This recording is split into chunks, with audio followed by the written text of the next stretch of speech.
초보자분들이 집 볼 때 이 질문 안에서 수천만 원을 손해봅니다. 여러분은 꼭 하셔야 합니다. 부동산에 가서 이렇게 한번 말해보세요. 소장님, 혹시 그 말 맞나요? 이 질문 하나만 해도 중개사님이 해주는 설명이 완전히 달라집니다. 왜 이 한마디가 그렇게 중요한 걸까요? 그 이유는 바로 여러분이 임장할 때 어디부터 들어가느냐, 즉 임장 순서에 따라 똑같은 아파트도 전혀 다르게 보일 수 있기 때문입니다. 가장 흔한 실수는요, 관심단지 바로 앞에 있는 부동산에 가서 이렇게 묻는 겁니다. 여기 살기 좋아요? 학구는요? 마트는 어디로 가죠? 집에 돌아오면 이렇게 후회합니다. 너무 초보처럼 보였던 건 아닐까? 소장님 설명이 진짜 맞는 건가? 이걸 방지하려면 질문을 완전히 바꿔야 합니다. 아까 삐 처리한 그 말 다시 한번 말씀드릴게요. 소장님, 혹시 옆 단지가 더 살기 좋다던데 그 말 맞나요? 바로 이것입니다. 이 한마디로 얻을 수 있는 정보가 완전 달라집니다. 어떤 상황에서 이런 말을 해야 하는지에 대해서 더 자세히 알려드릴게요. A 아파트를 갖고 있는 사람을 영수라고 해볼게요. 영수님이 집을 팔고 싶어서 단지 앞에 있는 대박부동산에 집을 내놓습니다. 이때 거래가 성사되면 영수님은 대박부동산에 중개수수료를 지급해야 합니다. 그런데 지나가던 손님 옥수님이 이 집을 사고 싶어 합니다. 옥수님이 대박부동산 소개로 영수님의 집을 사게 됩니다. 그럼 옥수님도 대박부동산에 중개수수료를 줘야 합니다. 대박부동산 입장에서는 어때요? 아파트 하나 거래하는데 영수님과 옥수님 두 명에게 중개수수료를 받게 되는 겁니다. 한 건으로 중개수수료 두 건을 받는 겁니다. 좋으시겠죠? 이런 경우를 단독 중개라고 합니다. 같은 부동산에서 집 파는 사람, 집 사는 사람을 모두 연결하는 것이죠. 지금 설명드리는 원리가 앞으로 여러분들 집 구할 때 굉장히 중요한 부분이에요. 또 이런 경우가 있어요. 지나가던 옥수님이 대박부동산에 들어옵니다. 그런데 대박부동산이 갖고 있지 않은 옆에 있는 비슷한 B아파트를 사고 싶어 해요. 대박부동산에서 알아보니까 옆 단지의 열정부동산에서 그 집을 의뢰받았습니다. 옆 단지의 집주인인 철수님이 본인 아파트 앞에 있는 열정부동산에게 팔아달라고 의뢰한 거죠. 이때 거래가 성사되면 어떻게 될까요? 철수님은 본인이 물건을 내놓은 열정부동산에게 중개수수료를 드립니다. 옥수님은 본인이 들어갔던 부동산인 대박부동산에게 중개수수료를 드려야 하죠. 방금 보신 것처럼 집을 파는 사람, 즉 매도인을 담당하는 부동산이 있고요. 집을 사고자 하는 사람, 즉 매수인의 부동산이 따로 있는 경우가 있죠. 이것을 공동중개라고 합니다. 매도자와 매수자를 서로 다른 부동산끼리 연결하는 것입니다. 단독중개나 공동중개나 중간에서 일하시는 중개사님이 일하시는 양은 비슷합니다. 그럼 여러분이 중개사무소 소장님이라고 생각해보세요. 단독중개가 좋을까요? 공동중개가 좋을까요? 아파트가 7억이에요. 손님이 내가 의뢰받은 아파트를 사면 중개수수료를 2명에게 받으니까 560만 원입니다. 손님이 내가 갖고 있지 않은 다른 아파트를 선택하면 중개수수료를 1명에게만 받을 수 있으니 280만 원입니다. 어떤 선택을 하죠? 수수료를 2배 벌 수 있는 단독중개가 좋겠죠. 물론 거래 절벽인 경우에는 공동중개도 하시겠지만 기본적으로는 단독중개를 더 선호하게 되시는 것이죠. 이건 중개사님들을 나쁘게 말하고자 하는 의미가 아닙니다. 사업자는 이익을 위해 움직이는 것이고 이는 자연스러운 경제 원리일 뿐입니다. 오해하지 말아주세요. 중간 정리하겠습니다. 중개사님은 월급이 따로 없습니다. 계약을 성사시켜야만 수입이 생기시는 것이고요. 단독중개와 공동중개 중에서는 당연히 단독중개를 선호하십니다. 공동중개는 2순위인 것이죠. 이처럼 중개사님 입장도 잘 이해하고 열심히 비교해서 집을 샀어요. 그런데 말입니다. 이렇게 공부하고 발품까지 팔아서 산 집이 몇 달 뒤에 가격이 떨어진다면 기분이 어떠실까요? 실망이 크겠죠. 앞으로의 부동산 시장이 어떻게 흘러갈지 미리 알고 싶으시다면 아래 고정 댓글에 있는 무료 강의 신청 링크를 확인해보세요. 저와 함께 시장을 미리 읽고 더 좋은 선택을 준비하실 수 있습니다. 대박 부동산이 A 아파트를 갖고 있고 옆에 있는 라이벌 아파트인 B 단지는 갖고 있지 않아요. 이때 집을 사고 싶어하는 옥수님이 가게로 들어옵니다. 옥수님이 갖고 있는 자금으로는 A 아파트, B 아파트 둘 중 하나만 살 수 있어요. 그럼 A를 추천해 주실까요? 아니면 B를 추천해 주실까요? 어렵지 않으시죠? A를 추천해서 거래가 성사되어야 단독중개로 중개 수수료를 2명에게 받을 수 있습니다. B를 사게 되면 수수료를 1명에게만 받을 수 있습니다. 당연히 B가 아닌 A에 대해서 설명을 해주시게 됩니다. 그럼 옥수님에게 A 아파트에 대한 안 좋은 점, 살아본 사람들만 알 수 있는 불편한 점들을 미리 알려주실까요? 아니겠죠. 가급적이면 장점 위주의 설명을 들을 수 있습니다.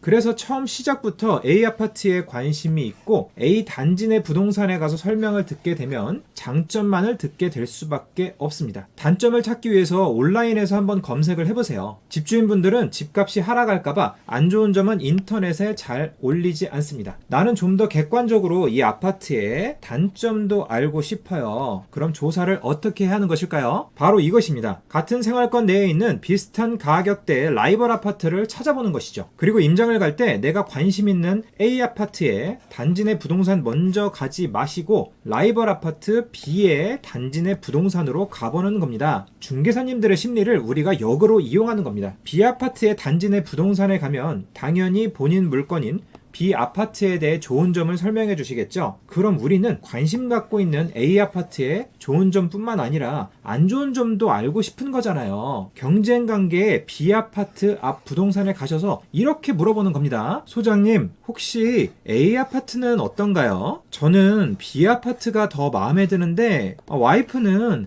A 아파트가 구조가 잘 빠져서 더 좋다고 하더라고요. 둘 중 하나로 선택을 해야 할 것 같아요. 이 대사를 잘 메모해 두시기 바랍니다. 헷갈리시면 안 돼요. 관심 있는 A 아파트가 아니라 라이벌 단지 B 아파트 부동산에 가서 말씀하시는 겁니다. 핵심 정리하겠습니다. 단지 내 부동산은 해당 아파트를 많이 의뢰받았습니다. 이 물건은 전속 중개라서 거래되면 수수료가 2배입니다. 그래서 그 단지 좋은 점 위주의 설명을 들을 수 있는 것이죠. 단점을 파악하기가 어렵습니다. 반대로 라이벌 B 단지의 부동산에 먼저 가보는 겁니다. 여기서 A와 B를 두고 고민해보세요. 그럼 몰랐던 A의 단점을 알 수 있게 됩니다. 이런 방식으로 더욱 객관적인 눈으로 A 아파트를 볼 수 있게 되는 것입니다. 그러면 경쟁관계의 단지를 어떻게 찾을 수 있을까요? 사실 아주 간단합니다. 아실이라는 사이트에 들어가서 내가 관심 있는 아파트를 검색합니다. 평형대와 가격을 확인하세요. 25평형이 최근 4억 4,800만 원에 거래되었네요. 위 평형을 눌러서 비슷한 평형대로 맞춰주시고요. 위 매매가를 눌러서 비슷한 가격대로 맞춰줍니다. 그럼 이렇게 순식간에 라이벌 아파트를 찾아볼 수 있습니다. 이것들 중 한 곳을 먼저 방문해보세요. 이런 방법을 실제로 적용하시면서 임장을 다니시면 임장 실력도 늘고 지역을 보는 눈도 좋아지면서 가격 협상을 더 쉽게 할 수도 있게 됩니다. 결과적으로는 같은 금액으로 더 좋은 물건을 살 수 있게 되실 겁니다. 추가로 부동산에 가셔서 해야 할 행동과 하지 말아야 할 행동이 있는데요. 이는 다음에 정리해 드리도록 하겠습니다. 오늘 내용이 도움이 되셨다면 좋아요와 구독, 알림 설정 부탁드릴게요. 감사합니다. 집쌤이었습니다.